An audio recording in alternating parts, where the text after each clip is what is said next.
Алары жақын болашақта тікелей әуе рейсімен жалғануы мүмкін. Сондай-ақ тікелей әуе қатынасы Қарағанды мен Шымкент арасында да енгізілуі ықтимал. Бұл алғашқы отандық әуе тасымалдаушысы Қазақ Эйр компаниясының жоспарлап отырған жаңа бағыттары. Елбасының тікелей тапсырмасымен құрылып, 2 ай бұрын ғана жұмысын бастаған Қазақ Эйр 10 мыңнан астам жолаушыны тасымалдап үлгерген.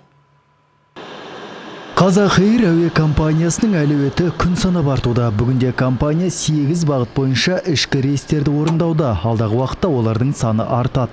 Мәселен, келер айдан бастап Талдықорғаннан Алматы мен Астанаға тікелей қатынауға болады. Жақын болашақта Алматы, Балқаш, Қарағанды, Шымкент рейстерін қосу жоспарда бар.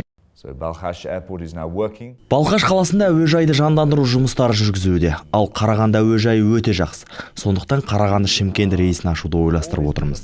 Нарыққа Қазақ Эйрдің келуімен жолаушылар тікелей рейстердің арқасында сапар уақытын 80, жол шығынын 50% дейін қысқартуға мүмкіндік алған. Цена привлекает. Сервис, я вам скажу, очень приятные, очень хорошие, грамотные сотрудники на борту. Бұл әуекомпанияның билеттері қолайлы болды, және де арзан болды. Соны алған соң Астанаға ұшып бардым. Ұшу уақыты бар жоғы 2 сағат уақытты алды.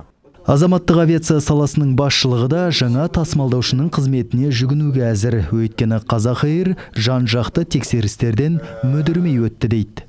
Как простой гражданин, Қарапайым азамат ретінде Қазақ Эйрмен неге ұшпасқа? Компания лайнерлері жаңа, пилоттары білікті.